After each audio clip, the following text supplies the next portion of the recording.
first and isa siya sa mga wishes mo na hindi ko nakakalimutan. And today, I'm officially crossing that out from your bucket list because I'm the last boyfriend that you ever have. Hindi ko alam kung masaya ka or But what makes it more special is I'm marrying you on our 13th year anniversary as a couple.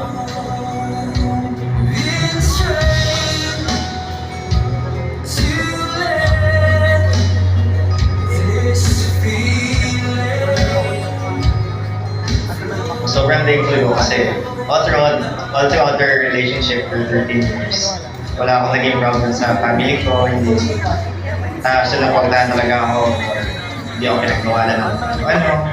Very, very thankful na na-provide mo lahat. And in the future, if magiging tatay din ako, I wish to be like you. Her name always